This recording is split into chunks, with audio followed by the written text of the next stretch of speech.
White house में राष्ट्रपति Trump से मिले हैं प्रधानमंत्री नरेंद्र मोदी। अप्रवासियों को लेकर पीएम मोदी का बड़ा बयान सामने आया। पीएम मोदी ने कहा, अवैध तरीके से दूसरे देश में घुसना गलत है।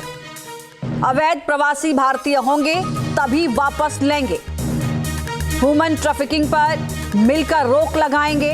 अमेरिका में रहने वाला भारतीय समुदाय हमारे लिए खास है, अहम है। लॉस एंजलिस और बोस्टन में नए दूतावास खोले जाएंगे, प्रधानमंत्री की ओर से यह भी कहा गया। ट्रंप के दूसरे कार्यकाल के दौरान प्रधानमंत्री नरेंद्र मोदी की यह पहली मुलाकात और इस मुलाकात के बेहद महत्वपूर्ण मायने। मुलाकात की तस्वीरें भी आप देख रहे हैं। दो दोस्तों की मुलाकात पर दुनिया की निगाहें और प्रधानमंत्री नरेंद्र मोदी ने दुनिया को शांति का संदेश भी दिया है। रूस यूक्रेन जंग को लेकर भी प्रधानमंत्री नरेंद्र मोदी की ओर से स्पष्ट तौर पर कहा गया कि ये समय युद्ध का नहीं है, ये समय बातचीत से समस्याओं को हल करने का है, विकास का समय है। US is giving a lot of push to curb illegal immigration, and India has been cooperating on this issue. How does India see this issue in the larger context? Thank you. सवाल सिर्फ भारत का नहीं है, वैश्विक रूप से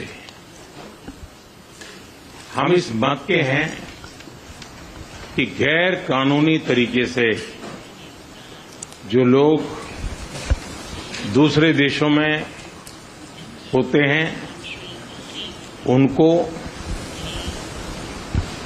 वहां रहने का कोई कानूनी अधिकार तो है नहीं। जहां तक भारत और अमेरिका का सवाल है, हमने हमेशा कहा है कि जो वेरीफाइड होगा, कि जो सच्चे अर्थ में भारत का ही नागरिक होगा, वो अगर अमेरिका में गैर कानूनी तरीके से रहता है तो उसको वापस लेने के लिए भारत तैयार है। लेकिन बात हमारे लिए वहां से रुकती नहीं है। ये सामान्य परिवारों के बच्चे होते हैं, उनको बड़े बड़े सपने दिखाए जाते हैं और उनको ज्यादातर ऐसे होते हैं उनको गुमराह करके लाया जाता है। और इसलिए ये ह्यूमन ट्रैफिकिंग में जुड़े हुए पूरे इकोसिस्टम पर हमने वार करना चाहिए।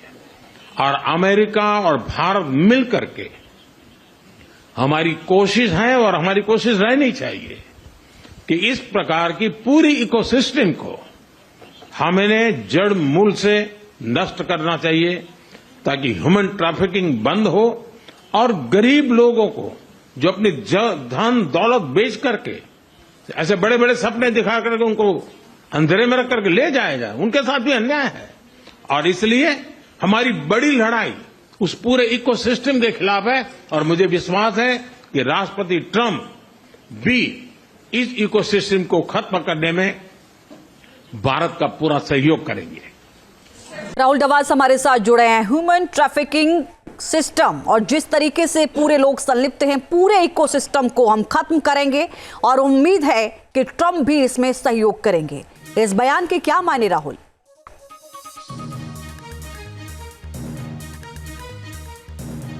देखिए, इस बयान के दो मायने निकाले जा सकते हैं, बल्कि तीन मायने। पहला तो ये कि ह्यूमन ट्रैफिकिंग का जिक्र किया। बहुत बार ऐसा होता है कि भारतीय लोगों को किसी और जॉब की वजह से कहा जाता है कि आपको वहाँ लीगल तरीके से रहने को मिलेगा, आपको नौकरियाँ मिलेंगी, और ह्यूमन ट्रैफिकिंग का वो शिकार हो जाते हैं। यानी एजेंट्स ऐसे काम करते हैं। उन एजेंट्स के इकोसिस्टम को भारत के अंदर ही, खासतौर पर पंजाब, गुजरात, हरियाणा जैसे, केरल जैसे राज्यों की बात करें तो वहाँ पर तोड़ने की ज़रूरत है। दूसरा ये कि कुछ लोग ऐसे भी हैं जो जानबूझकर डंकी रूट को जानते हुए अमेरिका जाते हैं और वो वहाँ पर शरणार्थी का स्टेटस ये कह के मांगते हैं कि वो भारत में सुरक्षित नहीं है, उनके विचार सुरक्षित नहीं है। तो उनको लेकर के भी एक इशारा जाता है कि अमेरिका में भी इन चीज़ों को कर्टेल करने की, तोड़ने की ज़रूरत है। और तीसरा ये भी कि जब प्रधानमंत्री जिक्र करते हैं कि भारतीयों की जो लीगल तरीके से आबादी अमेरिका में रह रही है वो अमेरिका की टोटल जीडीपी में 6% से ज्यादा योगदान करती है, जबकि उनकी संख्या 1% से भी कम है। यानी एक आम अमेरिका की तुलना में भारतीय मूल के PIOs, people of Indian origin, 6 गुना ज्यादा कमाते हैं। तो वो जो लीगल तरीके से स्टेम सब्जेक्ट से आए हैं, जो डॉक्टर है, इंजीनियर है, रिसर्चर है, साइंटिस्ट है, उनका स्वागत होना चाहिए। तो इस तरीके से बात की गई और दोनों ही जो वर्ल्ड लीडर है वो कैसे मिलकर काम करते हैं, एक और 11 कैसे और बन सकते हैं। प्रधानमंत्री नरेंद्र मोदी की ओर से ये कहा भी गया कि अमेरिका में रह रहे भारतीय समुदाय के लोग निश्चित तौर पर हमारे लिए अहम हैं, हमारे लिए महत्वपूर्ण है। बहुत धन्यवाद आपका हमारे साथ जुड़ने के लिए, इस पर चर्चा करने के लिए। न्यूज नेशन अब व्हाट्सएप पर खबरों के ताजा अपडेट के लिए न्यूज नेशन के इस QR कोड को स्कैन करें।